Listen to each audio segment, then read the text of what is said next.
Doute et bienvenue à cette table ronde qui a pour titre Les théories du complot, comment en parler. Je m'appelle Ève Baudin et c'est moi qui aurai le plaisir d'animer cette table ronde de 75 minutes sur un sujet qui semble populaire puisque vous êtes environ 300 à assister à cet événement-là sur Zoom en ce moment. Et je vois qu'il y a des Québécois, mais aussi des Français, des Belges, des Marocains, des Anglais qui sont inscrits, dont plusieurs enseignants, bibliothécaires et documentalistes. On est aussi diffusé sur Facebook, sur les pages de la Semaine de la presse et de l'agence Science Presse où on rejoint plusieurs autres personnes. Donc, merci à tous d'être participés à cet événement. À ceux qui sont sur Zoom, donc, sachez que vous pourrez poser des questions aux panélistes, aux invités d'aujourd'hui dans la messagerie là, ou le chat. Et sur Facebook, bien évidemment, dans les commentaires qui apparaissent sous la vidéo. Donc, par ailleurs, si votre question s'adresse à une personne en particulier, merci de l'indiquer dans la question et on va poser un maximum de questions à la fin du panel à nos panélistes là, durant la période prévue, comme je le disais, à la fin. Donc, avant d'ouvrir la séance avec nos 4 invités, je tiens à remercier la Fédération professionnelle des journalistes du Québec, la FPJQ, qui organise cette 2e édition de la Semaine de la presse et des médias. C'est évidemment beaucoup de travail d'organiser une semaine de la presse pour le grand public, les écoles, les enseignants, les bibliothécaires, mais je pense qu'on peut déjà dire que c'est une réussite, donc bravo. Et nous, on se sent privilégiés d'y participer parce qu'évidemment, ça nous permet de vous offrir cette activité qui est organisée conjointement par l'Agence Science Presse et la Fédération professionnelle des journalistes du Québec, en collaboration avec le CLEMI, qui sont nos partenaires français, et aussi avec le soutien financier de Patrimoine canadien dans le cadre du projet COVID-19 Dépister la désinfo, un projet qui a débuté avec la pandémie, donc en mai dernier, et qui prend fin cette semaine avec cette table ronde et le lancement de la balado-diffusion Dépister la désinformation, qui est maintenant en ligne sur le site de l'Agence Science Presse. C'est une série documentaire qui s'intéresse à la désinformation, au rôle des algorithmes, aux biais cognitifs, au conspirationnisme. Et c'est notre recherche pour cette balado qui nous a donné cette idée de faire un panel sur les théories du complot pour mieux comprendre ce dont il s'agit, mais aussi pour répondre à une question que plusieurs personnes se posent, c'est-à-dire comment en parler. Et c'est ce qu'on va voir dès maintenant avec nos invités, David Morin, Karen Prévost-Sorbe, Sylvain Cavalier et Pascal Lapointe. Donc, bonjour à vous 4. Merci d'être avec nous, premièrement. Je vais commencer par une courte présentation. Donc, David Morin, vous êtes professeur titulaire à l'Université de Sherbrooke et co-titulaire de la chaire UNESCO en prévention de la radicalisation et de l'extrémisme violent. Karen Prévost-Sorbe est coordonnatrice académique, professeure et formatrice au CLEMI. Sylvain Cavalier est ex-conspirationniste, on y reviendra, là. Mais surtout aujourd'hui, il est là à titre de détricoteur de théories du complot, comme il se place de le dire parfois sur la chaîne Le Débunker des étoiles. Et enfin, Pascal Lapointe, mon collègue à l'Agence Science Presse, journaliste scientifique et rédacteur en chef de l'Agence Science Presse, qui est aussi responsable de la rubrique de vérification des faits, le détecteur de rumeurs, et qui a partagé aussi avec moi le poste de rédacteur en chef sur le projet COVID-19, le dépister la désinfo, parce qu'on est des collègues, Pascal et moi, il faut le dire. Donc, bonjour encore une fois à vous 4 et merci d'être ici. Donc, merci beaucoup. Moi, j'aimerais, pour commencer, vous demander à chacun de définir, je pense que ce serait important de bien définir de quoi on parle quand on parle de théorie du complot, mais aussi des complotistes. Ce sont des termes qui ont été extrêmement galvaudés, là, surtout dans la dernière année. Puis je commencerai par vous, là, David Morin. Qu'est-ce que serait, selon vous, une bonne définition des théories du complot? Oui, bonjour, merci d'abord. Écoutez, je vais commencer par dire ce que ça ne serait pas. Je pense qu'il ne faut pas confondre, par exemple, les théories du complot avec le scepticisme scientifique, donc, qui est au fondement de la démarche scientifique, le fait de remettre en cause des hypothèses, etc., qui est une démarche scientifiquement rigoureuse. Ce n'est pas non plus, et souvent, comme vous le disiez, ça a été un peu confondu aussi avec l'esprit critique, la contestation, etc. Dans le contexte de la pandémie, les mesures sanitaires, notamment du gouvernement, ont donné lieu à beaucoup de critiques, de contestations. Certaines étaient légitimes, donc c'est important de ne pas faire l'association entre nécessairement les contestations ou la contestation des mesures sanitaires et le complotisme.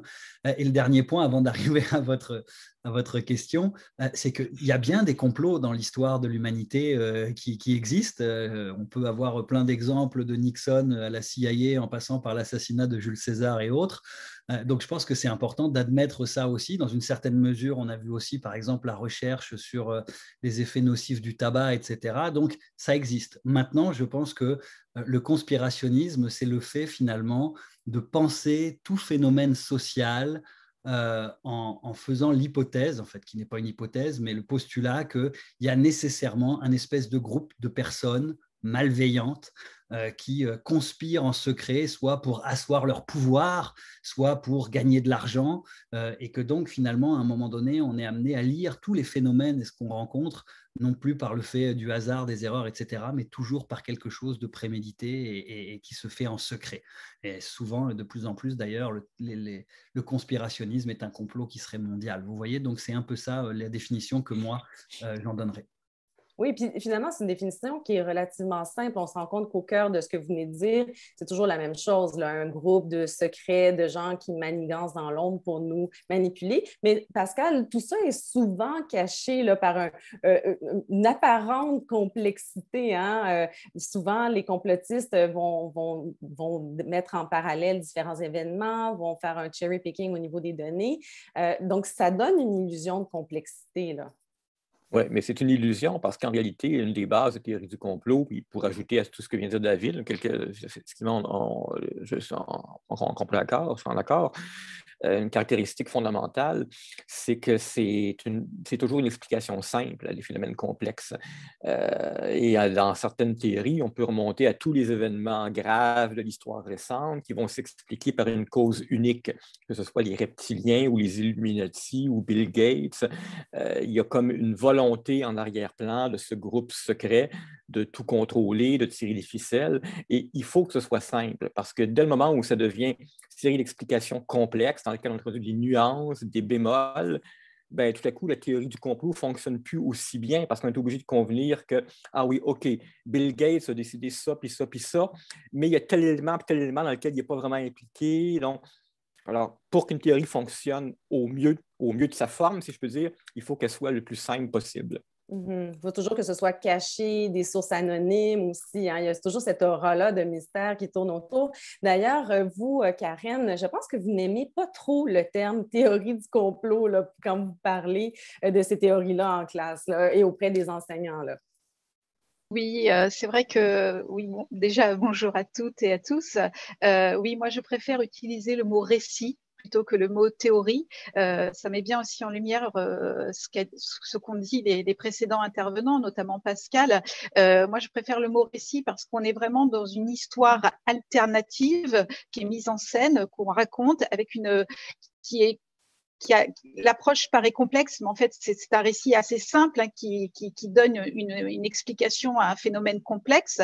Et c'est vraiment un récit alternatif à une version officielle. Et on est vraiment, pour moi, dans du storytelling aussi. C'est aussi cet élément-là qui peut paraître séduisant aussi pour certaines personnes qui pourraient être attirées par ce type de récit aussi, parce que la vérité, parfois, est bien plus complexe à entendre et à comprendre. Je pense notamment aux jeunes qu'on peut avoir dans nos établissements scolaires. Voilà, on y reviendra plus tard. Oui, absolument, absolument. Donc, l'apparence, donc complexe, mais en dessous de ça, c'est quelque chose de plus simple. Est-ce que, Sylvain, vous pensez que les théories du complot sont attirantes justement parce qu'elles proposent une lecture simple? Est-ce qu'on pourrait dire que c'est beaucoup plus facile de croire une théorie du complot que, par exemple, s'intéresser à la géopolitique ou de penser ou d'accepter, par exemple, qu'une pandémie peut bel et bien exister sans qu'il y ait personne derrière pour manipuler ou rendre le virus volontairement, échapper volontairement le virus dans la nature, si on peut dire? Bah, c'est ça, c'est-à-dire qu'on s'aperçoit aujourd'hui que à chaque fois qu'il y a un événement important qui se passe dans le monde, dans 100% des cas, il y a une théorie du complot qui est afférente en fait, qui va émerger là-dessus.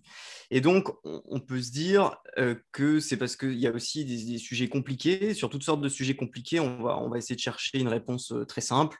Et la réponse la plus simple, la plus rapide qu'on va pouvoir imaginer et qui va circuler le plus rapidement possible sur les réseaux sociaux, ça va être l'explication du complot, qui va souvent se rattacher à des complots antérieurs. Hein. On l'a vu avec le bateau coincé d'Evergreen, par exemple, qui était coincé dans le canal de Suez, là. Et ben ça s'est rattaché tout de suite, immédiatement, à d'autres complots antérieurs qu'il y avait à propos de la société Evergreen, de Hillary Clinton, des enfants qui étaient coincés soi-disant dans les containers, etc. Et donc, on voit que c'est une pensée qui réémerge et à chaque fois, c'est un petit peu les mêmes choses qui ressortent. Quand il y a un attentat, c'est un petit peu la même chose qui ressort à chaque fois, un attentat terroriste. djihadistes, ben, on va tout de suite retrouver exactement les mêmes poncifs du style oui, le terroriste avait les yeux bleus. Il y a plein de témoignages. Voilà. À chaque attentat djihadiste, il y a des tas de témoignages qui montrent que les terroristes avaient les yeux bleus. C'est un petit peu, voilà, ils ont toujours les yeux bleus. C'est une sorte de, voilà, de truc qui revient comme ça. Et c'est pareil pour toutes les théories du complot, ça se rattache tout de suite. Comme ça, c'est rapide. Il y a des liens qui se font très simplement dans l'esprit. Ça a une apparence de complexité parfois, mais en fait, c'est des explications très simples. Et je pense que c'est très très bien d'avoir précisé David Morin qui précise que effectivement, c'est pas une simple opposition, une critique du gouvernement, parce que c'est un truc qu'on retrouve à chaque fois sur les réseaux sociaux, mais toujours à chaque événement du type de celui qu'on est en train de faire là. Je suis persuadé que, comme à chaque fois, il y aura dans les commentaires quelqu'un qui dira oui, donc un complotiste, c'est quelqu'un qui ne croit pas à la pensée dominante, c'est quelqu'un qui critique. C'est immanquable, et donc je pense que c'est très bien d'avoir précisé que non, c'est pas que ça, c'est un mode de pensée systématique. Le complotiste, chaque fois que, enfin, la personne qui a une propension à croire aux théories du complot, chaque fois qu'un événement va se produire, il a une propension à avoir une intention malveillante cachée. Ça serait quoi un complotiste alors, David Morin? Ben, Parce que vous vous êtes bien intéressé aux complotistes dans oui. la dernière année, là. C'est quelqu'un qui a choisi un chemin simple. Je pense qu'il y a beaucoup d'études qui montrent que finalement, le cerveau, par définition, il est prédisposé à facilement accepter les théories du complot. On a un esprit critique, on est méfiant, on a peur, on a besoin de sens, on est un peu paresseux, donc on n'aime pas trop la complexité. Et donc finalement, face à toutes sortes de situations, mais surtout en période de crise, et je pense que c'est important de le rappeler, on a vécu une crise particulière qui nous affectait directement, on a peur, on vit de l'anxiété, etc. Bah là, on a deux chemins possibles. On a le chemin de la pensée complexe, où on va essayer d'accepter, de processer toutes sortes d'informations. Et puis on a un chemin un peu plus simple, qui est le chemin peut-être de la pensée complotiste. Et donc effectivement, souvent, on est tenté de s'engouffrer dans ce chemin-là. Alors aujourd'hui, le portrait, il n'y a pas de portrait type du complotiste. En fait, les sondages d'opinion, mais je ferai quand même une distinction importante, parce que les sondages d'opinion, souvent, on sort des grands chiffres de l'ordre du quart ou du tiers de la population. Ça, de manière générale, ce sont des gens qui adhèrent à des énoncés ou des récits complotistes, pour reprendre les mots de ma collègue, que je trouve tout à fait pertinent, donc, mais avec plus ou moins de force. Mais quand on regarde en fait le noyau dur, donc de gens qui adhèrent à l'ensemble des théories du complot, et de manière très très forte, alors souvent le pourcentage tombe de beaucoup. Alors au Canada par exemple, nous, les recherches qu'on a montrent qu'on est plus entre 6 et 7% de la population qui adhère très fortement, si vous voulez, aux différentes thèses complotistes, versus 25%, donc où là-dedans il y a beaucoup un peu de gens qui à un moment donné prennent une théorie, une autre, etc. Mais je pense que le dernier point important, et Sylvain le soulignait, c'est que la pensée complotiste se présente comme un ensemble assez cohérent. Ce qui ne veut pas dire qu'il est rationnel, mais que si vous croyez à une théorie du complot, puis à une deuxième, il y a de fortes chances qu'à un moment donné, vous croyez à beaucoup de théories du complot, et que se mette en place, si vous voulez, un réflexe de pensée conspirationniste. Et je pense que ça, c'est important de le souligner. Oui, parce qu'il y a quand même des similitudes dans la façon dont les récits sont construits, hein? Probablement, Karen. Moi, ce que je voudrais quand même revenir un petit peu par rapport à ce qui a été dit, c'est faire bien la distinction aussi par rapport à ce qu'expliquait David entre croire à une théorie du complot et être complotiste. Parce que je vois par exemple par rapport aux élèves qu'on accueille nous dans nos établissements scolaires, on a des élèves qui peuvent être séduits, attirés par une théorie du complot, mais ça ne veut pas dire pour autant qu'ils sont complotistes. Et il y a bien un gap entre croire à une théorie du complot et entrer dans une vision complotiste des choses. Donc, je pense qu'il faudrait peut-être déjà bien distinguer ces deux phases, parce que moi je vois les jeunes qu'on a dans les établissements scolaires, certains adhèrent à une théorie du complot, mais ils n'adhèreront pas à deux théories du complot, et il y a quand même une différence importante avec des jeunes vraiment à la marge qui deviendront complotistes. C'est aussi pour ne pas céder à la panique morale autour de ce phénomène, notamment chez nos jeunes. Je suis désolée, je voulais vraiment revenir là-dessus parce que ça me paraît important, parce que je pense qu'il y a quand même une confusion chez certains entre croire à une théorie du complot et être complotiste. Et je pense que ça me paraît très important quand même de faire cette distinction tout de suite. Absolument. Et effectivement, il y a même aussi une différence entre croire un énoncé qui pourrait être présenté comme un énoncé complotiste. Par exemple, le virus est échappé d'un laboratoire ou on le fait intentionnellement avec la participation de l'OMS, des gouvernements mondiaux, etc. Donc, il y a vraiment une gradation là, entre ces différents pensées-là qui pourraient tomber dans le complotiste et qu'il faut faire attention de bien distinguer, là. Ouais, ça, je pense, c'est important aussi, c'est de voir que ce n'est pas forcément une différence d'état, mais plus une différence de degré. C'est-à-dire qu'on peut tous être potentiellement attirés, séduits par une hypothèse complotiste, une hypothèse qui fait intervenir un complot, mais qu'en fait, il y a des différences de gradation, on a plus ou moins cette propension. Absolument. Puis Pascal, la dimension psychologique qui fait en sorte qu'on est attiré par les récits complotistes, vous l'avez quand même pas mal exploré là, au cours des dernières années là, avec l'agence. Là. En fait, curieusement, ou peut-être pas curieusement, c'est la même dimension quand on examine ce qui conduit les gens vers les fausses nouvelles. Je crois que c'est David qui mentionnait tantôt les biais psychologiques, ce qu'on appelle le biais de confirmation, le biais de popularité, toutes ces choses qui sont beaucoup ressorties ces dernières années dans les reportages sur les causes pour lesquelles des gens tombent dans le panneau d'une fausse nouvelle. Ben, c'est souvent les mêmes causes, les mêmes biais qui font que des gens vont tomber dans le panneau d'une théorie du complot. Et ça, en ajoutant à ça les mêmes nuances que Karen et David viennent d'ajouter, à l'effet qu'effectivement, ce n'est pas de dire que quelqu'un tombe dans le panneau d'une théorie du complot. Je ne veux pas dire qu'il est complotiste. Il me vient à l'esprit, quand Karen racontait ça, c'est l'exemple des Illuminati. On a probablement plein de jeunes et de moins jeunes aujourd'hui qui croient aux Illuminati parce qu'ils ont vu le roman de Dan Brown ou le film Anges et démons, mais ça s'arrête là, leur connaissance du phénomène. Ça leur semblait convaincant, ils ont aimé le récit, mais ça ne fait pas d'eux des complotistes parce que dès le moment où certains d'entre eux se mettent à creuser davantage, là, tout à coup, ils se rendent compte que ça ne correspond pas du tout à ce qu'ils ont vu dans le film. Donc, ils ont été séduits par un récit, une belle histoire, et donc, spontanément, ils vont dire « oui, je crois aux Illuminati », et puis, à un moment donné, quand ils creusent, parce que certains d'entre eux vont creuser, vont avoir les bons réflexes, ben, ils ne sont pas complotistes plus que vous et moi. Ou ils peuvent changer d'idée, en tout cas. Oui. Je me demandais si ce qu'on savait quand même, parce que, bon, vos recherches, là, David, au courant de la dernière année, qu'est-ce qu'ils vous ont quand même montré sur les théories du complot ou l'adhésion aux théories du complot? J'imagine que vous avez pu ressortir des choses quand même de ces études-là. Oui, alors en fait, il y a beaucoup de choses qui pourraient être dites sur ce sujet-là. Elles disent plusieurs choses, les recherches. D'abord, elles montrent que, contrairement par exemple à d'autres formes d'extrémisme violent, les femmes sont bien représentées dans les gens qui adhèrent aux théories du complot, donc ce n'est pas une variable qui est significative. Alors que si vous la comparez à d'autres phénomènes d'extrémisme, souvent vous avez une surreprésentation des hommes, mais des jeunes hommes. Donc ça, c'est le premier élément. Le deuxième élément, et là je suis d'accord avec Karen aussi, en tout cas ce que je comprenais dans son propos, c'est qu'il faut faire attention à ne pas considérer par exemple que ça ne cible que les jeunes. Nous, quand on regarde nos courbes, c'est assez bien réparti entre 18 et 50 ans. Après 50 ans, effectivement, il y a un vrai décrochage.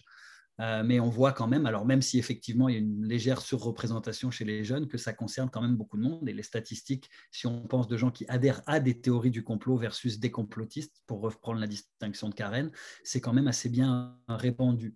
Les autres éléments importants, c'est qu'on a été clairement capable d'établir le lien entre la consommation médiatique sur les réseaux sociaux et l'adhésion aux théories du complot.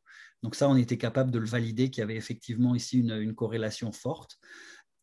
Également, un troisième point intéressant, c'est la question de l'anxiété, du stress, donc des dispositions psychologiques. On a vu que ce que les psychologues et les psychiatres vont appeler le sentiment de cohérence, donc le fait d'être capable de donner du sens, mais de se retrouver aussi dans des situations où on est plus en détresse, etc., peut être une variable importante dans le fait d'adhérer plus fortement aux théories du complot. Et dans les effets, puis je vais m'arrêter là, mais vous voyez que ça pourrait être long, dans les effets, on a vu effectivement aussi, on a été capable de confirmer un lien entre l'adhésion aux théories du complot et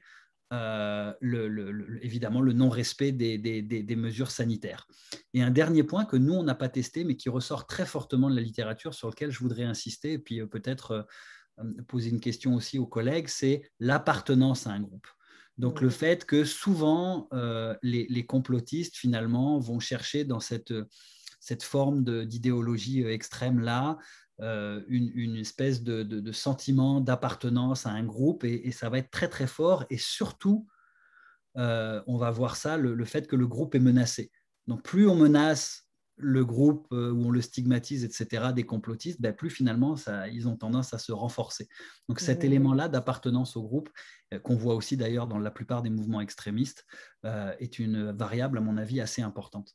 Un groupe de personnes, disons, qui détient soudainement la vérité. Je serais curieuse, Sylvain, si vous êtes accepté de partager un peu cet aspect-là disons, votre exploration là, des théories du complot, parce que vous avez été séduit, vous, par certaines théories. Je pense que ça commençait avec les pyramides. Ceux qui veulent en savoir plus là, pourront écouter la balado. Mais doucement, vous avez été attiré par certaines théories du complot. Puis est-ce que justement une appartenance au groupe faisait partie de « Ah, maintenant, je fais partie du groupe select de personnes qui connaissent la vérité sur tel ou tel sujet? » Oui, ça c'est vrai que c'est quelque chose qu'on retrouve, que j'ai retrouvé dans beaucoup de témoignages là-dessus, et qui fait aussi partie de mon histoire. C'est cette idée que dès qu'on commence à adhérer à une théorie du complot, c'est-à-dire dès qu'on découvre cette nouvelle façon de penser, on peut être amené à en découvrir plein d'autres à la suite et être séduit beaucoup plus facilement par d'autres théories du complot. Généralement, les études montrent que une personne qui adhère fortement à une théorie du complot, en général, adhère aussi à plein d'autres en même temps. Et en fait, c'est ce qui m'est arrivé. Moi, effectivement, j'ai commencé à m'intéresser à ce documentaire sur la révélation des pyramides, qui disait que les pyramides, elles avaient possiblement été construites par une ancienne civilisation aujourd'hui oubliée. Bon, c'était il y a 10 ans, hein, j'étais dans la vingtaine. Et en fait, ça m'a beaucoup séduit parce qu'on a l'impression d'ouvrir un champ de connaissances nouveau. C'est-à-dire qu'on a des connaissances qui nous sont apportées, qui remettent en cause un petit peu ce qu'on a appris dans l'enseignement classique, on va dire.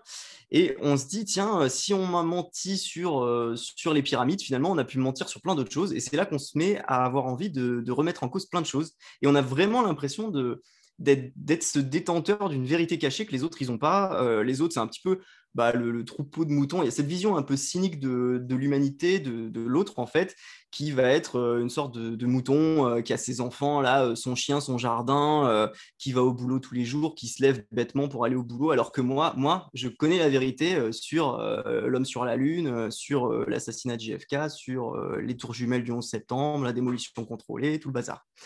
Et ça, c'est vraiment quelque chose... Voilà, c'est ça que je retrouve aussi chez pas mal de témoignages d'autres gens qui ont partagé ça avec moi. Donc, aussi une espèce de méfiance envers les institutions au cœur de tout ça, là. Oui, clairement, il y a une grosse méfiance, et clairement, comment dire, il y a cette espèce de pensée qu'on nous veut du mal, et qu'en fait, on retrouve beaucoup cet argumentaire chez les complotistes qui est de dire, mais vous voyez bien que le gouvernement ne veut pas du bien, donc ça prouve tous les complots, en fait. Voilà. D'accord, Pascal. Alors que... excusez-moi. Ouais, allez-y. Pour enchaîner là-dessus, il y a un adjectif qui définit souvent pourquoi une théorie du complot est populaire, c'est qu'une théorie du complot, c'est séduisant. Et Sylvain le résume bien quand il parle enfin, on l'a tous résumé quand on dit d'abord que c'est simple, une théorie du complot, donc quelque chose de séduisant dans cette idée qu'on peut expliquer le cours du monde, le cours de l'histoire par des arguments tout à fait simples. Mais c'est séduisant aussi ce sentiment de maîtriser quelque chose que les autres ne maîtrisent pas.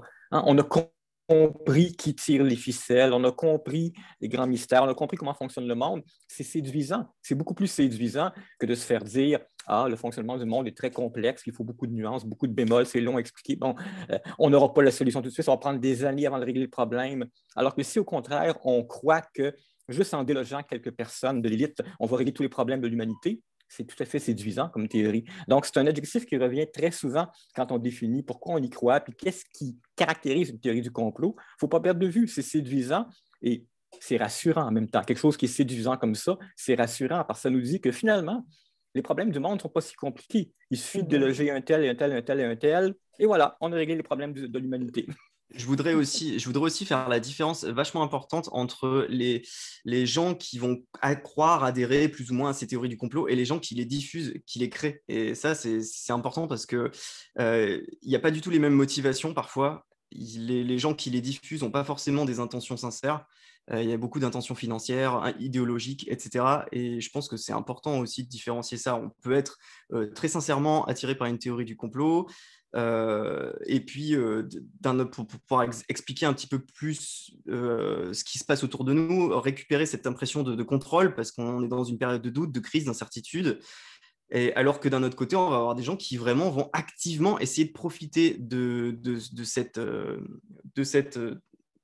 cette manne complotiste pour gagner des voix, pour gagner de l'argent, etc.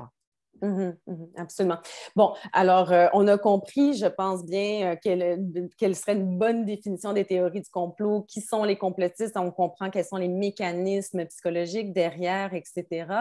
Reste qu'au cours de la dernière année, on en a quand même beaucoup parlé dans les médias et on pourrait se poser la question, hein, légitimement, est-ce qu'on devrait en parler? Et si oui, comment devrait-on en parler? Puis là, je ne parle pas juste dans les médias, mais bien sûr, ça nous intéresse dans les médias, mais aussi sur les réseaux sociaux, mais aussi à l'école, hein, parce qu'on sait qu'à l'école, c'est peut-être un autre lieu, un lieu d'apprentissage avec d'autres défis.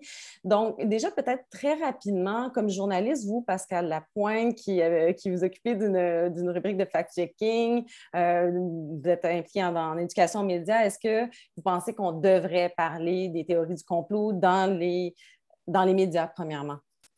Ben, d'une part, on ne peut pas ne pas en parler parce que c'est présent, ça a pris beaucoup de place dans le discours depuis un an. Tout est dans la manière, bien sûr. Beaucoup de gens s'étaient posé la question au tout début du QAnon, est-ce que ça vaut la peine d'en parler? C'est tellement marginal, tellement ridicule, on ne leur donne pas plus d'importance qu'il n'en faut. Ben, finalement, ça a pris une ampleur démesurée, puis ce n'est pas grâce aux médias, en tout cas, ce n'est pas seulement grâce à eux. Alors, ça dépend quoi? Il fut une époque, vous m'auriez dit, est-ce qu'il faut parler des partisans de la Terre plate? Puis j'aurais dit, ben non, ils sont marginaux. Mais les partisans de la Terre plate sont aujourd'hui dans le même univers que les partisans des Illuminati puis de QAnon. Il y a le même mécanisme qui les conduit à croire, les mêmes algorithmes des réseaux sociaux qui les entraînent dans les mêmes trous de lapin. Alors, il faut en parler, mais d'une façon qui permet de comprendre davantage qui ils sont, pourquoi ils adhèrent à ça, comment ça fonctionne, puis ultimement, comment dialoguer avec eux. Et c'est plutôt ces angles-là qu'il faut essayer de creuser que juste de dire « Ah, regardons ça, il y a 15 personnes qui croient à cette affaire-là, c'est bien bizarre.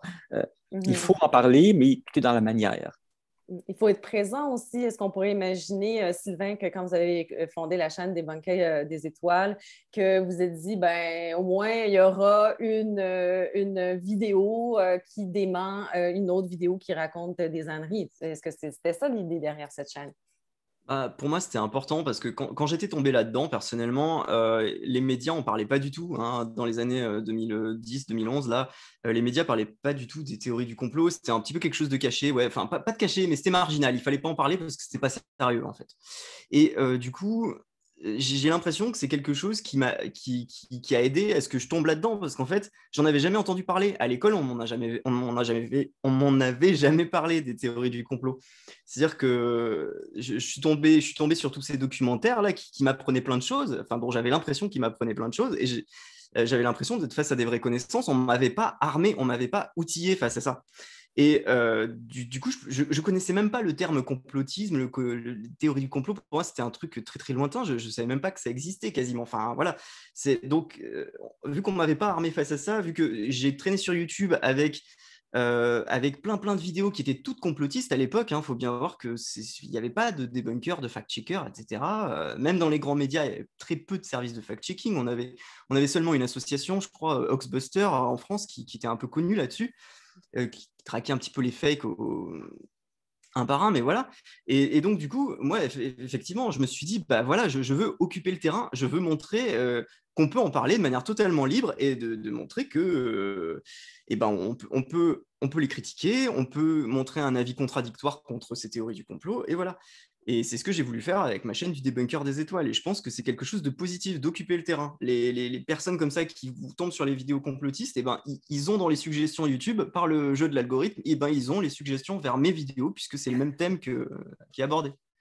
Karen, donc Sylvain vient tout juste de parler. Bon, il disait, on n'a jamais parlé de théorie du complot à l'école. Et vous, vous êtes ici. Est-ce que vous m'entendez bien? Oui, je vous entends bien. D'accord, excusez-moi parce que Je vous en- j'entendais un drôle de bruit. Alors, je disais que vous, à l'école, en France, avec le CLEMI, vous avez mis sur pied des formations à l'intention des enseignants pour qu'ils puissent parler des théories du complot en classe. J'aimerais savoir pourquoi vous avez décidé de faire ça et quelles sont vos réflexions là, sur ce sujet-là, sur la nécessité, en fait, de parler des théories du complot en classe malgré les écueils là, que ça peut présenter.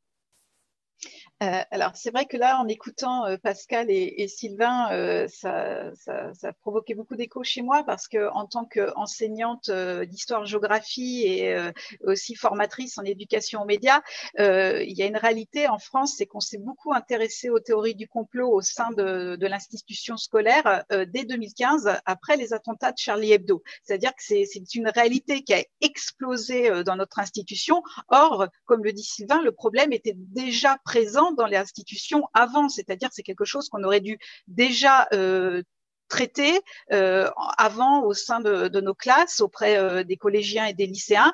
Mais le constat que je fais sur les théories du complot en France, dans le traitement qui peut être fait dans notre institution, c'est qu'on a tendance à agir dans l'urgence. C'est-à-dire que on a beaucoup travaillé sur les théories du complot après 2015. Là, on a à nouveau réactivé la question des théories du complot, notamment après ce qui s'est passé en janvier aux États-Unis avec l'assaut sur le Capitole, parce qu'on a bien vu aussi les possibles dangers pour la démocratie. Mais ce qui me gêne un petit peu, et sur quoi on réfléchit aussi au CLEMI, c'est de ne pas être dans ce qu'on appelle le debunking, c'est-à-dire de réfléchir dans l'urgence, d'être dans une situation de lutte permanente, c'est-à-dire d'éteindre le feu, et d'être plutôt dans ce qu'on appelle le pré-bunking, c'est-à-dire d'être dans une action de prévention. Et ça me semblerait beaucoup plus judicieux d'inscrire sur un temps long des actions autour des phénomènes liés aux théories du complot, plus largement autour des désordres informationnels, des troubles informationnels. Et ce qu'il faudrait vraiment faire, c'est de ne pas seulement chercher à lutter, à agir contre les théories du complot lorsque le phénomène revient sur le devant de la scène de manière parce qu'il est fortement médiatisé, mais vraiment de travailler sur un temps long avec nos élèves et de ne plus être dans la lutte permanente dès qu'il y a un phénomène qui apparaît, enfin du moins un phénomène médiatique ou un phénomène qui est fortement médiatisé, et d'être plutôt sur la prévention. Et ce que je voulais dire, c'est que dans l'académie, enfin dans la région académique dans laquelle je travaille, on avait mis en place des actions autour des théories du complot avant 2015. Pourquoi? Parce qu'on avait déjà repéré dans les établissements scolaires, et même moi j'y étais confrontée en tant qu'enseignante d'histoire-géographie, j'avais des élèves qui me questionnaient en classe, notamment j'ai eu le droit aux Illuminati, notamment lorsque je faisais le chapitre sur les États-Unis. Ça intrigue souvent les élèves. Les États-Unis contre le monde. Il y aurait, enfin, c'est assez intriguant pour les élèves. Et j'ai des élèves qui m'ont fait part des Illuminati, mais c'était avant 2015.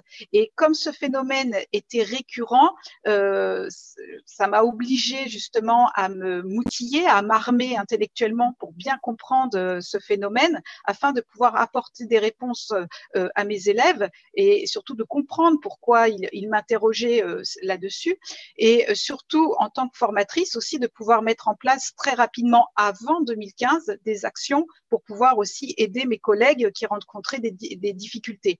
Alors, je fais aussi la différence entre l'élève qui m'interpelle en classe sur les Illuminati et l'élève qui est dans un conflit de vérité à l'école. C'est-à-dire, j'ai déjà eu affaire à traiter, par exemple, des problèmes autour, par exemple, du conflit israélo-palestinien.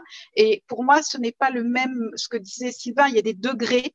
Et là, je fais bien la différence entre un élève qui me questionne sur les Illuminati, par exemple, sur un chapitre de géographie en classe de troisième, et une élève qui m'attaque en classe sur, sur ce qu'elle appelait, elle, le génocide palestinien lié au conflit israélo-palestinien, où là, elle n'est pas dans le questionnement, là, elle est vraiment dans l'affirmation, l'attaque, et ça ne nécessite pas la même réponse de ma part, puisque là, on voit bien, le degré n'est pas le même et les incidences ne sont pas les mêmes aussi. Et derrière, il y a tout un contexte aussi à prendre en compte, notamment un contexte familial à prendre en compte. Voilà.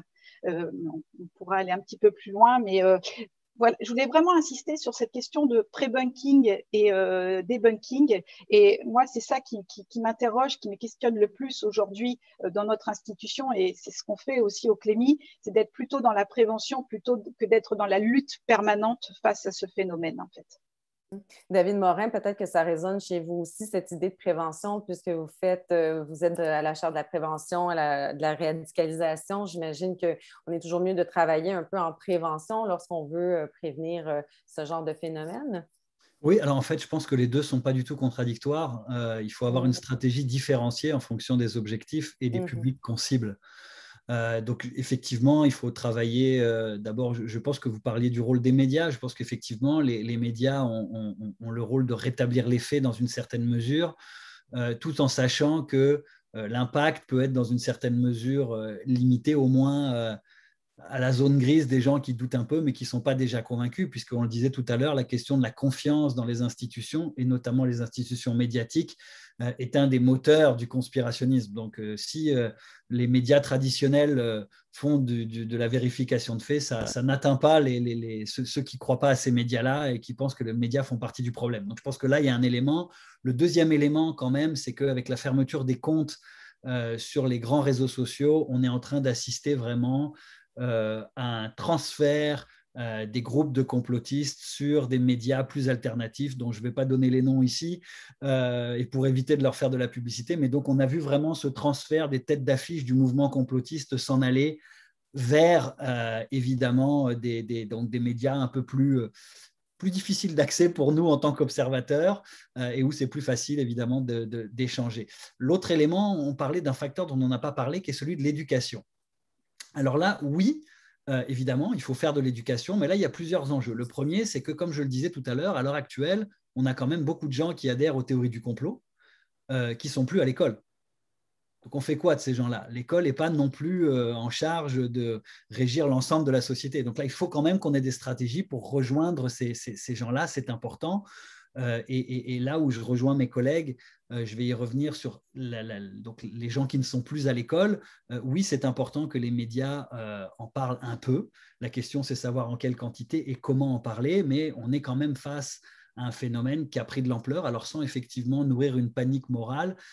Maintenant, dans notre environnement, on a des gens qui effectivement se retrouvent avec des personnes dans leurs proches et leurs amis qui se sont complètement isolés parce qu'ils ont adhéré quasiment de manière sectaire à la pensée conspirationniste. Moi, j'en ai plusieurs autour de moi qui disent on n'a plus accès à mon frère, mon oncle, ma cousine, etc. Donc là, il y a quand même un enjeu du point de vue de la société qui, à mon avis, justifie de donner des outils. Pour ce qui est de l'école, moi, ce que j'ai perçu ici, qui m'a été rapporté par les enseignants, c'est la difficulté d'aborder ça. Et je pense que Karen l'évoquait un peu. Les théories du complot s'insèrent dans ce qu'on appelle les sujets sensibles à aborder en classe. C'est un sujet sensible parmi d'autres. Le conflit israélo-palestinien peut en être un, les guerres, toutes sortes le terrorisme en est un autre, etc.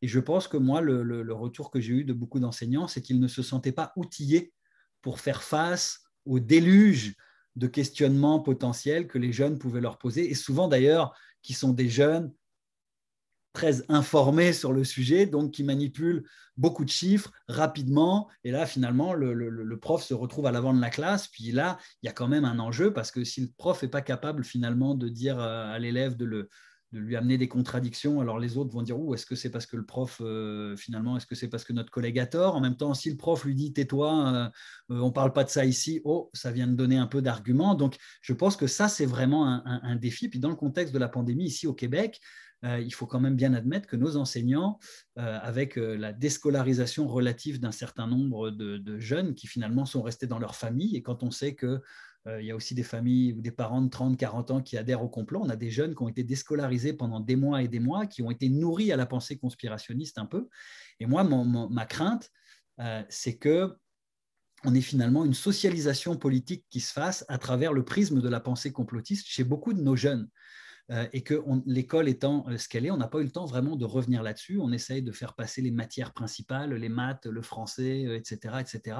Et donc, nos profs n'ont pas tellement le temps de revenir en classe sur ces enjeux-là. Ils ne se sentent pas outillés pour le faire. Donc là, il y a des enjeux qui me semblent quand même super, super importants. Mais pour ce qui est de la couverture médiatique, encore une fois, il y a une différence entre couvrir un phénomène, exposer le phénomène de manière relativement objective, expliquer qu'il existe des ressources pour faire face au phénomène, et puis couvrir une manifestation de 10 pelés et 3 tondus devant la résidence du Premier ministre, qui en fait n'est pas sa résidence, et où là, finalement, on va spinner cette fausse nouvelle-là pendant 2-3 jours. Donc là, les gens du Québec comprendront à quoi je fais référence. Mais donc, vous voyez, donc je pense qu'il faut choisir l'information pour effectivement que ça ne devienne pas un élément considérable. Et mon dernier petit point, et puis je m'excuse, après je m'arrête là-dessus, mais j'ai vu que c'était dans les questions, et puis Sylvain en parlait, c'est la différence entre les diffuseurs et ceux qui adhèrent. Je pense que pour les journalistes, ça peut être intéressant effectivement de se poser la question de à qui profite la pensée conspirationniste, de regarder finalement est-ce que chez les diffuseurs, il y a effectivement des revenus qui sont générés par ça. Pourquoi est-ce qu'ils le font? Nous, ce qu'on a observé, par exemple, c'est beaucoup de gens issus de la droite identitaire radicale qui se sont recyclés dans les théories du complot à la faveur de la pandémie. Effectivement, c'est des gens qui ont une grande méfiance vis-à-vis du gouvernement, qui n'ont pas de difficulté à désigner des cibles. Donc, à un moment donné, ça va être les migrants, mais après, ça va être l'origine asiatique du virus, et puis après, ça va être le retour du complot juif, etc. Et donc, on a vu beaucoup de gens, finalement, profiter de l'opportunité de la pandémie pour continuer d'avancer leurs agendas politiques. Et il ne faut pas se le cacher. Quand la pandémie va être terminée, ils vont continuer de faire un peu du surf sur cette vague-là et puis ramener leur sujet de prédilection. J'aimerais quand même qu'on prenne, parce qu'il nous reste relativement peu de temps, pour donner des conseils au niveau, justement, sur la façon de bien en parler. Je pense, Karen, que tout à l'heure, lorsque vous parliez de comment faire ça en classe, déjà, vous avez mentionné rapidement certains pièges à éviter, c'est-à-dire éviter l'argument, contre-argument, le ton critique, éviter peut-être de ridiculiser l'autre dans la classe, dans l'exemple que vous donniez tout à l'heure, parce qu'on sent que si un jeune vous pose une question devant ses camarades en classe et qu'il vous fait confiance, donc il faut éviter justement de le ridiculiser. Mais est-ce que vous avez pu établir quelles étaient les bonnes pratiques justement pour parler théorie du complot? Qu'est-ce que vous recommandez aux enseignants qui veulent en parler dans les classes? J'aimerais vous entendre rapidement là-dessus parce que je pense qu'après, ça peut nous inspirer au niveau des pratiques aussi journalistiques et dans d'autres domaines. Alors, ce qu'on explique en formation aux enseignants, mais c'est le résultat aussi d'une expérience, hein, puisque j'ai été enseignante pendant un certain nombre d'années, et c'est vrai que mes dernières années d'enseignement, j'ai été régulièrement confrontée à ce phénomène, donc j'ai appris aussi en étant confrontée à la difficulté. C'est déjà, comme vous le disiez, c'est de ne pas rentrer dans un débat contradictoire avec les adolescents, c'est-à-dire c'est pas argument contre argument. Et surtout, c'est de ne jamais humilier l'élève, c'est-à-dire de lui dire mais tu racontes n'importe quoi, mais c'est pas possible. Ça, on ne peut pas rentrer dans cet échange-là avec l'élève. Et aussi, ce qui est important aussi, c'est de ne pas faire passer l'élève pour un hurluberlu dans la classe, pour un farfelu. Il faut vraiment être à l'écoute. Et ce que j'ai appris aussi au fil du temps, c'est que l'élève déjà qui vous questionne en tant qu'enseignant, c'est un élève qui n'est pas totalement convaincu. Ça veut dire qu'il y a une porte qui s'ouvre pour vous, donc il faut absolument l'écouter, prendre le temps de l'écouter. Alors parfois, pendant le temps classe, ce n'est pas si évident que ça, hein, de garder du temps pour pouvoir échanger avec l'élève. Par contre, ne jamais fermer la porte, garder le lien avec l'élève et de lui dire écoute, j'ai entendu, si par exemple c'est sur un récit que vous ne connaissez pas, lui dire que vous allez vous renseigner, vraiment laisser la porte ouverte et surtout voilà, ne pas rentrer dans le conflit ouvert avec l'élève et surtout ne pas le mettre en difficulté par rapport à ses pairs, par rapport à ses camarades. Et surtout, moi, ce que je faisais, c'est que je gardais un temps à la fin de la classe, et ça aussi, je le dis aux collègues, je gardais un temps à la fin de la classe parce que moi, ce qui m'intéresse, c'est de savoir où il a pris cette information, c'est de savoir où il l'a trouvée, de connaître ses sources d'information, parce que le problème, il est bien là, c'est de remonter le fil, de savoir où il a pris cette information. Alors, ce qui est intéressant, c'est quand l'élève vous montre son smartphone et vous dit, bah, je l'ai trouvé là. Et là, ça permet aussi d'échanger avec l'élève, de bien comprendre la manière dont il s'informe, ses sources d'information, de pouvoir discuter avec lui. Par exemple, moi, ça m'est arrivé d'avoir des élèves qui prenaient leur information sur des sites appartenant à la fachosphère. Hein. J'étais confrontée à cette difficulté-là. Et ça permet de parler avec l'élève. Et moi, ce que je voulais impérativement, c'était de garder le lien avec l'élève. Ce qui est aussi important, c'est que, par exemple, tout à l'heure, j'évoquais la question de cette jeune fille qui m'a attaquée sur le génocide palestinien. Moi, je n'ai pas répondu sur la question de la Palestine, j'ai répondu sur la question du génocide pur. C'est-à-dire, je suis revenue sur la définition de ce qu'est un génocide. Et je pense aussi qu'en tant qu'enseignant, lorsqu'on est confronté à ça, c'est aussi d'être sûr de ses savoirs académiques, c'est de bien connaître aussi l'histoire de sa discipline, comment se constitue un savoir, et aussi de revenir avec les élèves sur la différence qui existe entre savoir, croyance, opinion et fait. Ça me semble très important. Et surtout, c'est aussi de se confronter à la difficulté avec les élèves. C'est-à-dire que le problème, il existe, on va y revenir, mais on va y revenir avec un travail sur la question des sources, sur la question de la vérification de l'information, sur la question des pratiques informationnelles. Et aussi, on l'a dit, là, vu qu'on a des jeunes qui s'informent aussi beaucoup sur les réseaux sociaux, il y a aussi toute la question de la transmission d'une culture numérique, de bien savoir comment fonctionnent les réseaux sociaux, ce qu'est une chambre d'écho, parce que derrière tout ça, il y a aussi cette difficulté-là, des chambres d'écho pour les élèves, des bulles informationnelles. Donc, voilà, si je devais donner quelques conseils, c'est de ne pas rentrer dans un débat contradictoire, de ne pas stigmatiser ou humilier l'élève, de garder le lien avec lui et de mener un travail sur les sources, ses sources d'information, et ensuite, plus largement, de mener un travail en classe et surtout de ne pas rester seul face à ces difficultés. Je pense que derrière, c'est un travail d'équipe, c'est-à-dire que ce n'est pas l'enseignant seul qui va pouvoir travailler sur cette question-là. Et ce qu'on faisait, enfin, dans mon établissement scolaire, ce qu'on faisait, c'est qu'on travaillait en équipe. Je pouvais travailler avec l'enseignant documentaliste, le professeur de lettres, la conseillère principale d'éducation. L'idée, c'est vraiment de travailler avec toute une équipe pédagogique et sur certains profils d'élèves, il y avait un travail qui était fait aussi avec les familles parce qu'il y a quand même certains récits conspirationnistes qui sont plus inquiétants que d'autres.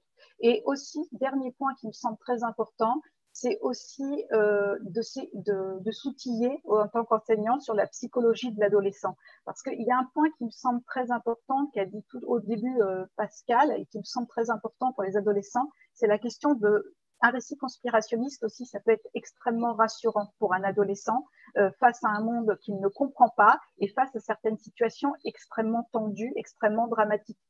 Moi, j'ai en tête, par exemple, pour l'attentat de Charlie Hebdo, lorsque je suis revenue en classe le 8 janvier, d'avoir eu, ça je me rappellerai tout le temps, d'avoir eu affaire à une jeune fille qui était musulmane et qui m'a expliqué, mais madame, ça ne peut être qu'un complot de l'État, ça ne peut pas être des musulmans qui ont fait ça. Parce que moi, je suis musulmane et des musulmans ne peuvent pas commettre un acte comme ça. Quand vous connaissez ce qu'est l'islam, ce n'est pas possible. C'est une religion de paix. Et cette jeune fille, il faut reconnaître que pendant quelques semaines, le récit conspirationniste a été aussi un récit extrêmement rassurant pour elle, pour faire face à une situation extrêmement dure et complexe. Et quelques semaines après, elle m'a dit, en fait, ce que je vous avais dit il y a quelques semaines, je n'y crois plus, madame. Je sais que moi, je suis musulmane et que les frères Kouachi n'étaient pas musulmans, parce qu'un bon musulman ne fait pas ça. Il faut aussi prendre en compte pour les adolescents cette dimension psychologique aussi, qui me semble très importante. C'est qu'à un moment donné aussi, un récit conspirationniste, ça peut être un récit qui permet aussi d'appréhender une dure réalité. Et là, j'en ai fait l'expérience avec cette jeune fille et je m'en souviendrai, je le cite souvent en formation, parce que je pense que, comme l'a dit David, il faut prendre en compte tous les profils, mais tous les âges. Et les théories du complot peuvent être aussi des moments structurants aussi pour les adolescents pour appréhender un monde qui est assez quand même complexe. Mais ça ne veut pas dire que parce qu'ils y adhèrent pendant quelques jours, quelques semaines, qu'ils vont y adhérer tout le temps. Moi, je pense que ça leur permet aussi de se construire en tant qu'adolescents et de faire face à une certaine réalité qui peut paraître parfois très âpre. Voilà. Oui, c'est très clair que ça répond à des besoins absolument momentanés ou etc. Ça peut finir par devenir une construction chez certaines personnes. Mais je rebondis sur ce que vous avez dit, Karen, parce que bon, vous avez parlé de fact-checking, vous avez parlé de l'importance d'une littératie scientifique, d'éducation aux médias et à l'info. Puis à un moment donné, vous avez dit toute cette importance de faire la distinction entre le savoir, les croyances, l'opinion, les opinions et les faits.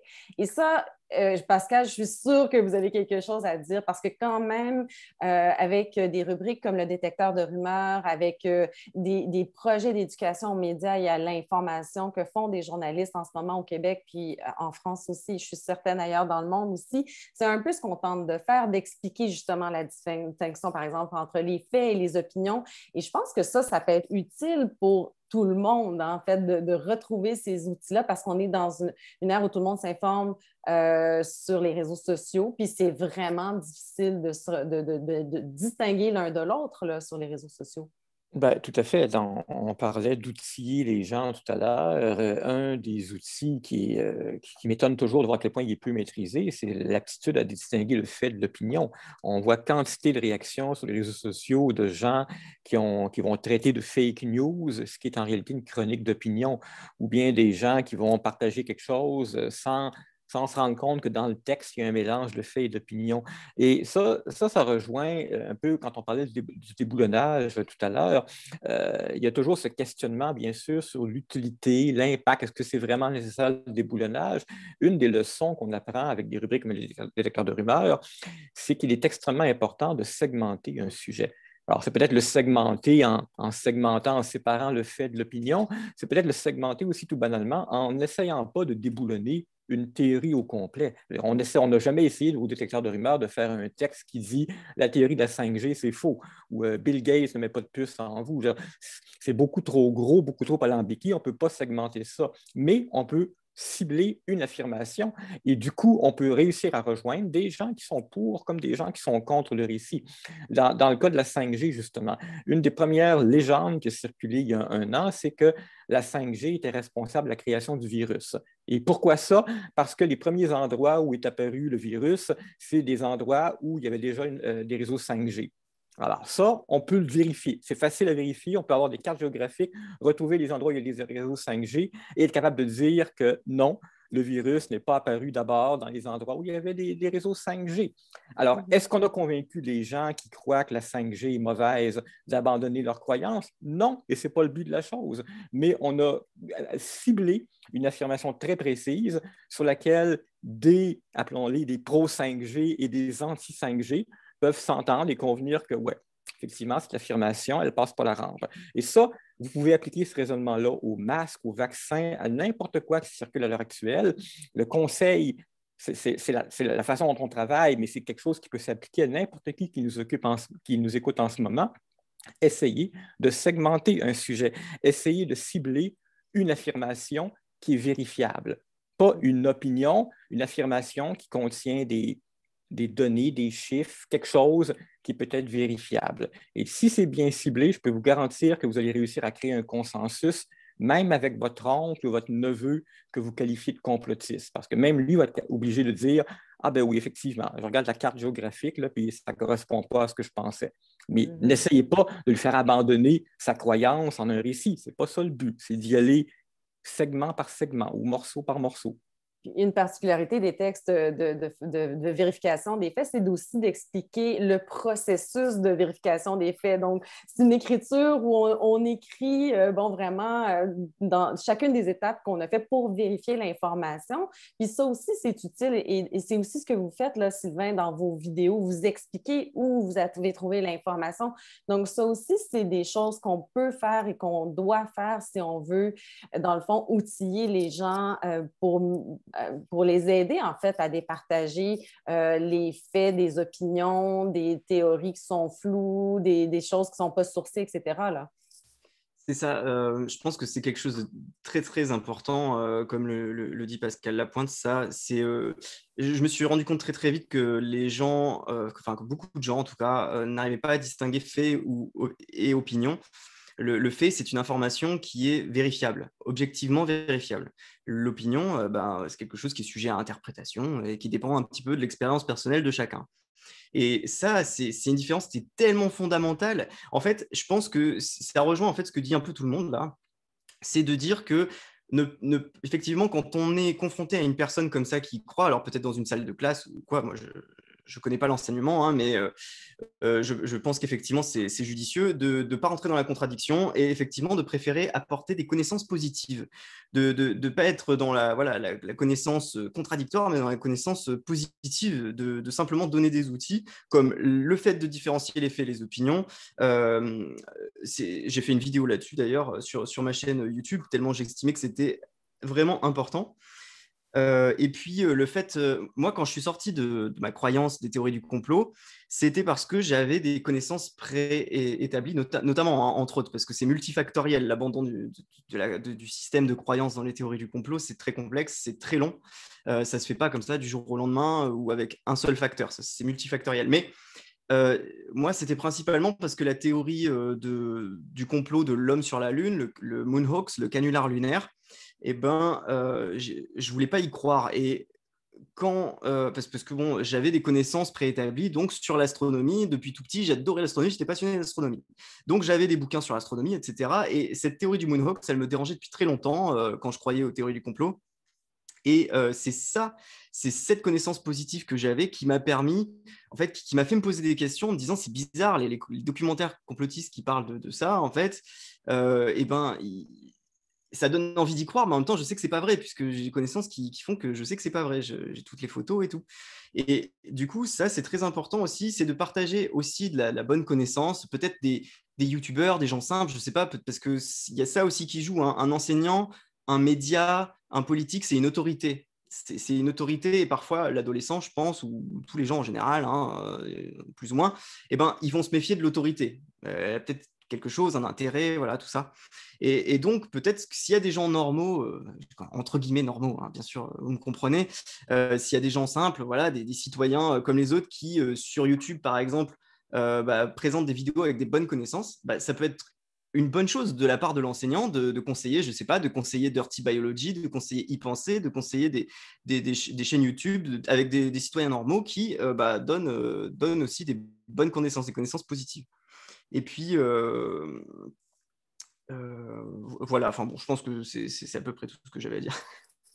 Moi, ce que j'avais trouvé intéressant dans notre entretien de la dernière fois, c'est que vous m'aviez dit aussi une des raisons pour lesquelles je suis sortie du conspirationnisme, c'est que j'avais quelqu'un qui continuait toujours de m'envoyer des bonnes informations sur les sujets, par exemple, comme les chemtrails ou justement les pyramides. Et finalement, en étant exposé à des contenus bien fouillés, intéressants sur ces sujets-là, tout d'un coup, je me suis mis à me poser certaines questions, puis à aller vérifier certaines affirmations l'une après l'autre. Comme le disait Pascal, on ne va pas, si on est exposé à un documentaire qui fait 45 minutes, il y a souvent beaucoup d'informations qui sont données.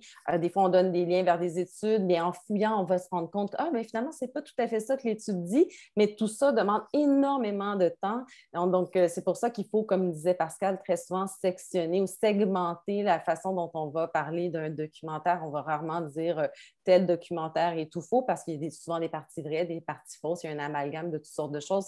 Donc, c'est assez complexe. Peut-être qu'un outil qui pourrait être intéressant pour les gens qui nous écoutent avant de passer à la période de questions, ce serait peut-être le site Conspiracy Watch. Je pense que Karen, vous l'utilisez quand même beaucoup en classe. Oui, on utilise beaucoup le site Conspiracy Watch pour plusieurs choses. Déjà parce que c'est une mine d'informations pour se documenter, s'outiller.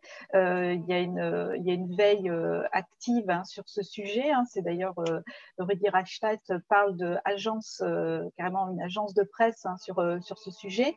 Et ce que je trouve intéressant aussi pour pouvoir travailler en classe, mais aussi pour pouvoir travailler en formation, c'est qu'on y trouve des exemples très, très concrets de récits conspirationnistes. Et ce que je trouve intéressant, notamment en formation auprès des enseignants, c'est d'aller chercher des exemples éloignés de ce qu'ils peuvent entendre au quotidien, que ce soit dans les médias, mais aussi en classe, pour montrer aussi la diversité des récits conspirationnistes qui existent, et peut-être aussi parfois aller chercher des exemples dans d'autres États que la France.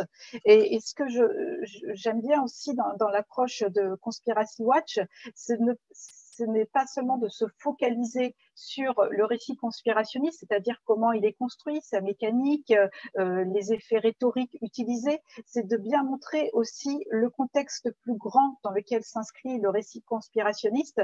Et ce qui me semble intéressant avec les enseignants, notamment en formation, c'est de vraiment leur expliquer qu'il ne faut pas seulement travailler sur les récits conspirationnistes, mais surtout ce qui me semble intéressant, c'est de travailler sur la question du contexte et sur la question des enjeux de citoyenneté, de démocratie qu'il y a derrière. Parce que tout à l'heure, ça a été abordé par notamment Sylvain et David, c'est de bien s'interroger sur les diffuseurs, c'est-à-dire mais qu'est-ce qu'ils ont à gagner d'utiliser des récits conspirationnistes, et avec des élèves, ce qui me semble très très important, et c'est pour ça qu'il faut le faire passer aux enseignants, c'est les enjeux pour la démocratie derrière, les enjeux importants pour la démocratie. Donc ça me semble une priorité. Je pense qu'on s'est beaucoup, je vais parler pour l'exemple de la France, mais on s'est beaucoup, dans nos actions de formation, notamment en 2015, on s'est beaucoup focalisé sur la construction, sur la manière dont étaient construits les récits conspirationnistes. Et aujourd'hui, je pense qu'il faudrait aller plus loin et s'interroger sur les enjeux derrière les récits conspirationnistes et voir les effets, les coûts pour la démocratie. On l'a bien vu cette année qu'il y avait des enjeux et aussi des impacts là, très concrets là, avec tout ce qui entourait, par exemple, la COVID, là, Pascal notamment, là, ont des impacts sur la santé des gens, mais aussi autre chose. Là. Oui, pardon, je ne savais pas que c'était une question.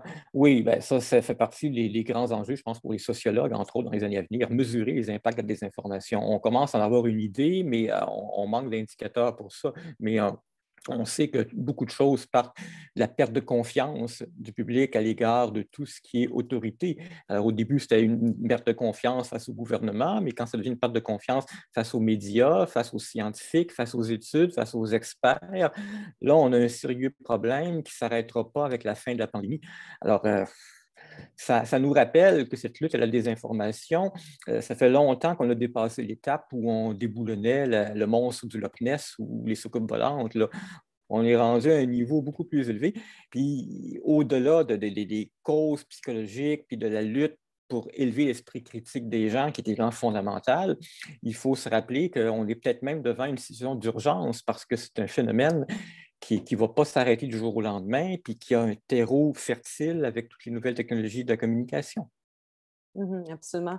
Puis justement, se poser des questions sur l'intérêt des gens à diffuser ce genre de théorie-là. David, j'aimerais ça, je ne sais pas si c'est comme, je ne sais pas s'il faut dire à partir de quand on doit s'inquiéter, puis peut-être appeler des ressources importantes. Si on voit vraiment quelqu'un dans notre... Peut-être juste pour clore rapidement là-dessus, si on voit quelqu'un dans notre entourage, là, à partir de quel moment on doit vraiment s'inquiéter puis peut-être contacter des spécialistes qui peuvent nous aider? Là, on a peut-être des gens dans l'assistance qui se posent cette question-là. Là. Ouais, je pense que c'est moins les théories qui sont mobilisées que le processus de rigidification psychologique. Donc, quand on voit qu'on n'est plus capable d'établir un contact avec quelqu'un et que le dialogue est rompu et que c'est quelqu'un qui est proche de nous, je pense que c'est déjà un bon moment pour se dire, ouh là, il y a quand même un processus en cours qui est préoccupant. Et ensuite, j'ajouterais quand même que moi, c'est sûr que mon angle d'approche, c'est l'extrémisme violent. Et quand on voit ce que les théories du complot ont pu générer de violence au sud de notre frontière, c'est sûr que c'est préoccupant parce que les théories du complot concourent à une rigidification idéologique, mais elles ne font pas seulement ça. Elles peignent des cibles sur des catégories particulières de la population. Et donc, finalement, on a ici une pléthore de cibles molles qui se promènent et qui peuvent potentiellement devenir autant d'objets de passage à l'acte violent. Et écoutez, même ici, donc là, je citais l'exemple américain qui est toujours facile à citer parce que c'est évidemment des proportions démesurées, mais ici aussi, au Canada et au Québec, on a vu dans la dernière année des dizaines d'arrestations pour des menaces de mort, pour des permis de port d'armes de gens qui effectivement adhéraient à des théories, on s'est inquiété. Je rappelle quand même qu'il y a quelqu'un qui a pénétré dans la résidence du Premier ministre Trudeau. Il y a eu d'autres arrestations en lien avec des passages à l'acte violent. Donc, on a actuellement, si vous voulez, un écosystème qui d'ailleurs, à mon avis, en termes d'extrémisme violent, fait apparaître une convergence entre notamment l'extrême droite, les théories du complot, les mouvements antigouvernementaux et le discours misogyne, masculiniste, anti-femme. Et là, on a une espèce d'écosystème assez bizarre qui est en train tranquillement de se mettre en branle. Et dans le contexte de la pandémie, ça a créé des opportunités de collaboration. Et nous, c'est ça qui nous préoccupe. Et je pense que faut arrêter de regarder la pensée conspirationniste comme une espèce de bizarrerie qui serait extérieure à notre société. Il faut s'interroger sur qu'est-ce qu'elle nous révèle sur notre société. Ça, à mon avis, c'est la première chose. Et je ne suis pas sûr qu'on soit prêt collectivement encore à aller là. Ça, c'est mon premier point. Mon deuxième point, je pense que la fin de la pandémie ouvre une fenêtre d'opportunité quand même, plutôt pour tendre la main et pour faire preuve de bienveillance à l'endroit des gens qui ont pu adhérer aux théories du complot, plutôt que d'essayer de les revictimiser une deuxième fois. Alors, quand je lis, moi, certaines chroniques, et puis je ne donnerai pas de détails, mais d'une condescendance hallucinante contre les gens qui adhèrent aux théories du complot, qui sont extrêmement stigmatisantes, j'ai envie de dire, on fait exactement l'inverse de ce qu'il faudrait faire, parce qu'on est en train de nous-mêmes, finalement, pousser ces gens-là à devenir encore plus extrêmes.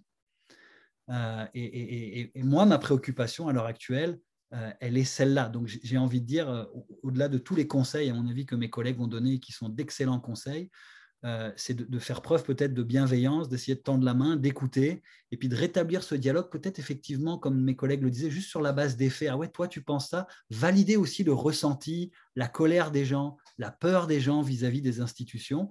Et moi, les gens avec qui j'ai pu discuter de ça, je m'apercevais qu'on partageait des peurs, on partageait de la colère sur un certain nombre de choses. Et juste valider ça, après, ça nous permet peut-être d'aller dans la petite portion qui est plus problématique, mais au moins ça ouvre la conversation. Donc, de manière générale, c'est plutôt ça. Et puis pour les ressources, vous l'avez dit, ici au Québec, il y a des équipes qui travaillent là-dessus. Donc, il y a les équipes polarisation sociale qui sont déployées à travers tout le Québec et le centre de prévention de la radicalisation menant à la violence qui est à Montréal et aussi au Québec. Donc ça, on a des structures qui font effectivement de la prise en charge.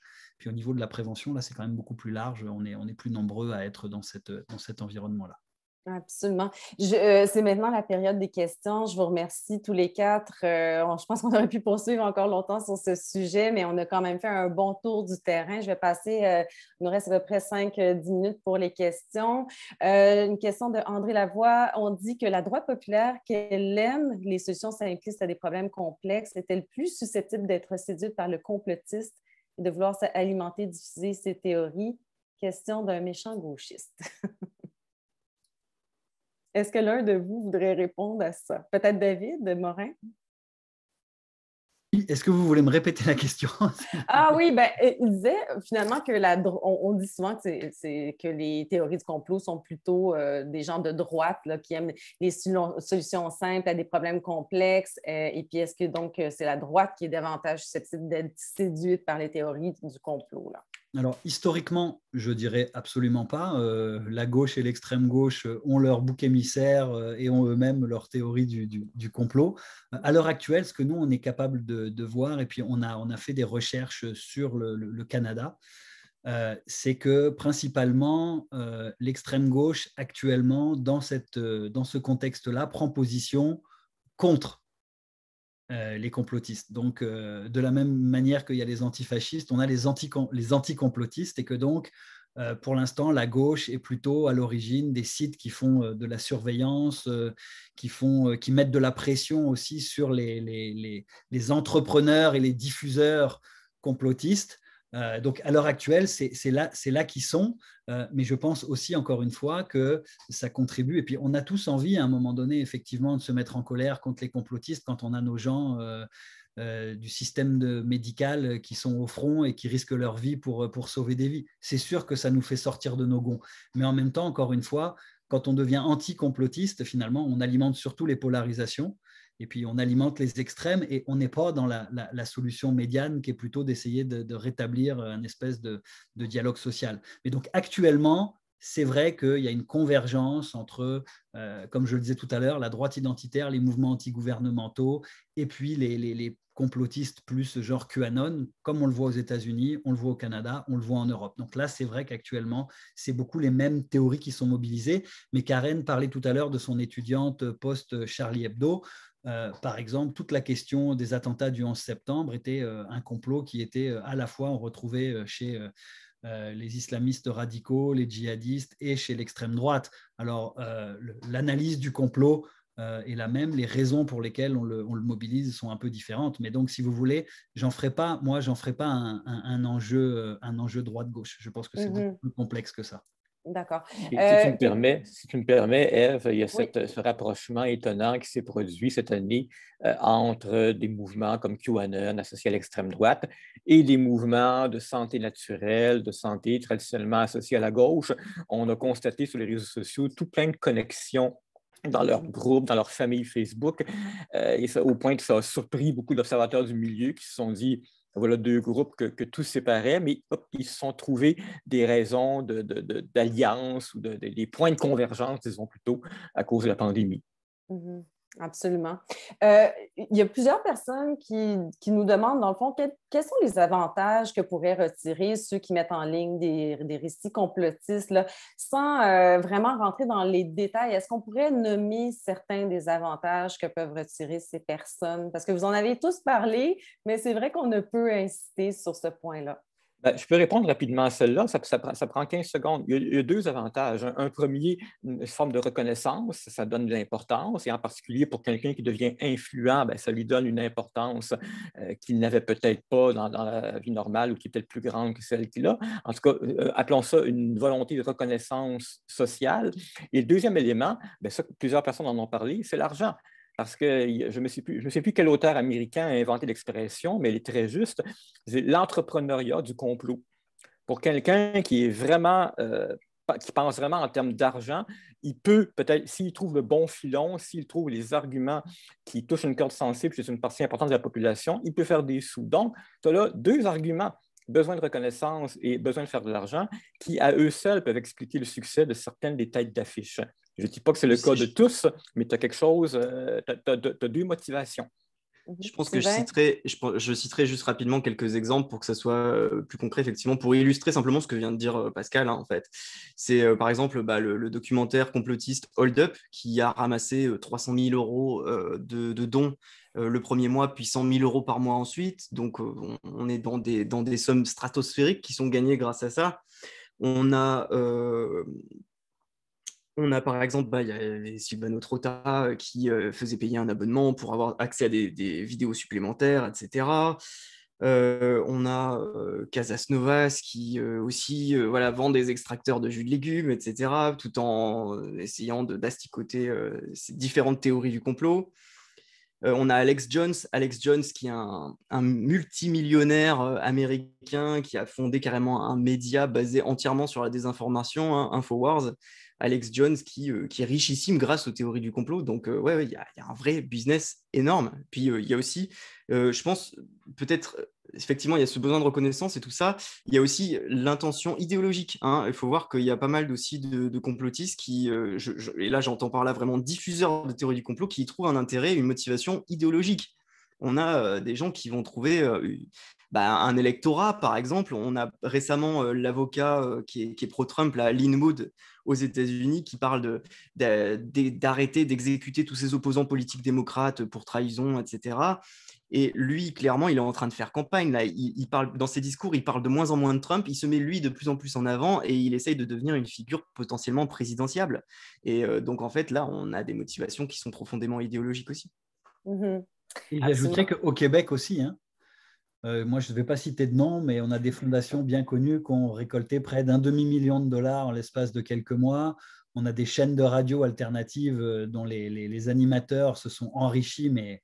Donc, le modèle d'affaires Alex Jones est un modèle d'affaires qui est très rentable pour les complotistes. Et le dernier élément qu'il ne faut pas négliger non plus, alors on n'a pas besoin des autres pour se mettre nous-mêmes dans la mélasse des conspirations, etc. Donc, chaque société génère ça, mais c'est aussi alimenté parfois par l'étranger avec des faux comptes, etc., qui entretiennent le bruit et la forme de contestation et de désordre social à des fins géopolitiques. Donc, alors, encore une fois, ça, ce n'est pas l'origine, mais on vient ici souffler sur des braises qui existent déjà. Donc, c'est quelque chose qui est devenu extrêmement complexe et je pense que ultimement, c'est vrai que de mon point de vue, un des principaux risques, c'est celui effectivement de l'érosion démocratique. Et aux États-Unis, on est passé quand même pas loin de la catastrophe parce qu'il est présenté comme l'une des plus grandes démocraties du monde quand même, une des plus solides. La loyauté de l'armée américaine à un moment donné a été le point de basculement qui fait qu'on est retombé sur nos pattes, mais on n'était pas très très loin éventuellement de la possibilité d'une déstabilisation beaucoup plus importante que ce qu'on a vu. Donc il faut toujours garder ça, je pense, en arrière-fond de notre réflexion et revenir au fondement parce qu'on prend trop la démocratie pour acquis. On ne la chérit pas assez, on oublie ce qui fait le liant et ce qui en fait les principes sur lesquels elle repose. Et en faisant ça, on prend des risques. Absolument. Quelqu'un pose une question, Éric Berdubeau, demande si, bon, il parle de l'effet boomerang qu'on connaît tous, c'est-à-dire est-ce que le fait de parler de quelque chose va renforcer cette idée chez les gens? Il demande justement, ne risque-t-on pas de faire connaître de cette façon des propositions intellectuelles qui n'auraient pas vraiment rencontré ce sens-là? Je pense qu'il parle surtout dans un contexte scolaire.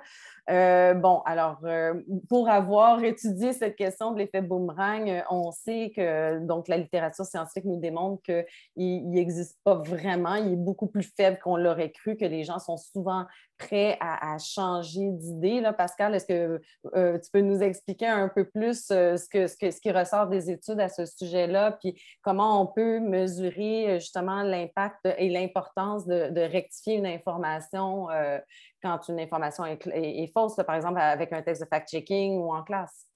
Ben, je n'entrerai pas dans les détails parce que je pense qu'on a beaucoup parlé du fact-checking, mais effectivement, tu as raison de souligner que ce qu'on appelait l'effet retour de flamme ou le backfire effect il y a quelques années, on se rend compte que ce n'est pas aussi fort. Pour ceux qui ne connaissent pas, ben, c'est cette idée que si vous parlez, si vous réfutez une fausseté, la personne qui y croit va se braquer, va se solidifier dans sa position et va donc refuser de vous entendre. Beaucoup d'études scientifiques ont démontré que non, ce n'est pas aussi net que ça. Dépendamment de la façon dont c'est argumenté, la personne est prête à écouter. Et l'exemple classique qui était donné de ça, c'était Trump, justement. On présentait à des pro-Trump une affirmation de Donald Trump déjà faite et on leur démontrait par A plus B qu'elle était fausse. Et beaucoup de gens pro-Trump regardaient ça et disaient « OK, c'est vrai, effectivement, c'était faux ». Est-ce que ça les faisait changer d'avis sur Trump? Non, il était encore prêt à voter pour lui, mais ils étaient ouverts à l'idée que, OK, cette affirmation-là est pas mal. Donc, ça nous ramène toujours à cette question de comment déboulonner, comment parler à une personne. Si on n'attaque pas, si on arrive avec des arguments bien ciblés, il y a possibilité d'éviter cet effet boomerang ou retour de flamme. Bon, alors écoutez, on a encore beaucoup de questions. Je pense qu'on ne pourra pas répondre à toutes les questions. On s'approche déjà de la fin. Peut-être une dernière, là. Quelqu'un demande comment vous voyez la censure de certains comptes, là, par exemple, comme Donald Trump, etc. Puis comment on peut en parler justement de ça en classe finalement? Est-ce que Karen, vous avez une opinion là-dessus ou est-ce que les étudiants vous questionnent à ce sujet-là? Non, pas trop. Il ne nous questionne pas. Enfin, moi, ce que je connais, non, il ne pose pas de questions là-dessus. Par contre, il y a une question qui est assez récurrente chez les jeunes et qui est directement liée au récit conspirationniste. Hein, c'est la question de la liberté d'expression aussi. Oui, pourquoi ne pourrait-on pas partager cette idée-là? Rien ne l'interdit aussi. Ça, c'est très. Je ne sais pas si c'est typiquement français, mais la question de la liberté d'expression et de pouvoir dire et publier ce que l'on veut sans aucune entrave, sans aucune limite, ça c'est quelque chose qui revient souvent dans nos établissements scolaires et auquel les enseignants doivent faire face, c'est-à-dire expliquer aussi cette question de la liberté d'expression aux plus jeunes et s'interroger sur l'utilisation qu'on fait de cette liberté d'expression et de leur rappeler que cette liberté, elle n'est pas pleine et entière et qu'elle est soumise à certains freins et que c'est régi aussi par des textes. Et ça me semble important aussi parce que nous, pour nos jeunes, c'est directement lié à ça aussi. L'usage qu'on peut faire des réseaux sociaux, la manière dont on peut s'exprimer, la manière dont on peut relayer une information, c'est plutôt ça, plutôt que sur l'interdiction de certains comptes, c'est surtout sur la question de la liberté d'expression. On est beaucoup interrogé sur ce point-là, mais je ne sais pas si c'est franco-français, cette question-là, voilà. Non, non, Oh, non, non. je confirme. Mais moi j'enchaînerais sur le mot censure parce que la question portait donc sur Donald Trump, son compte sur Facebook. Et si un journal comme La Presse ou Le Devoir décidait de ne pas publier une lettre raciste ou sexiste, personne ne crierait à la censure. On dirait, ben, c'est le choix du journal que de dire il y a certains propos qu'on ne publie pas, on a une liberté éditoriale. La question se pose d'une façon plus sensible avec Facebook parce que Facebook n'a pas le statut d'un média et il n'y a aucune réglementation littéralement qui encadre Facebook. Donc, Facebook peut toujours prétendre on n'intervient pas dans le contenu, c'est nos lecteurs. Mais on sent qu'on commence à approcher du point où cet argument-là ne tiendra plus et de plus en plus de gens disent qu'on arrive au point où Facebook, YouTube devraient être considérés comme des médias. Ils devraient être soumis aux mêmes droits, mais aux mêmes responsabilités aussi qu'un média. Un média comme La Presse ou Le Devoir, qui publierait une lettre incendiaire en appelant à marcher sur le Capitole pour défaire le gouvernement, il pourrait se faire poursuivre en justice, mais il ne pourrait certainement pas prétendre que, c'est nos lecteurs, on n'a pas de pouvoir là-dessus. N'importe quel juge dirait, ouais, mais vous faites une sélection des lettres, vous ne publiez pas tout ce qu'on vous envoie. Alors, Facebook, on en est rendu là de la réflexion. Est-ce que c'est de la censure ou est-ce que c'est une position éditoriale qu'éventuellement les plateformes devraient prendre pour dire qu'il y a certains types de propos qu'on ne publie pas? On est encore dans le flou, mais on est arrivé au point de l'histoire où des décisions de cette nature-là vont se prendre plus tôt que tard. Oui, et ça fera, je pense, l'objet d'une autre discussion, d'un autre panel, peut-être l'année prochaine. Il est quand même 14h53, on a dépassé un peu la période qu'on avait consacrée à ce panel. Écoutez, je vais encore remercier nos invités, David Morin, Pascal Lapointe, Sylvain Cavalier et Karen Prévost-Sorbe. Merci à vous quatre d'avoir été avec nous. Et puis, je vois beaucoup de commentaires positifs défiler dans le chat pour vous remercier pour vos propos, votre temps. Je trouve que c'est très, très pertinent. Pour ceux qui ont assisté et qui aimeraient partager cette table ronde avec des gens, on va la mettre bientôt sur les réseaux sociaux, donc en rediffusion. Donc, vous pouvez suivre la page de l'Agence Science Presse et de la Semaine de la Presse. Donc, on mettra les informations là. Je remercie encore aussi l'Agence Science Presse, la Fédération professionnelle des journalistes du Québec et Patrimoine canadien. Et puis, merci donc aussi au CLIMI d'avoir participé. Alors, je vous dis à une prochaine fois et merci encore.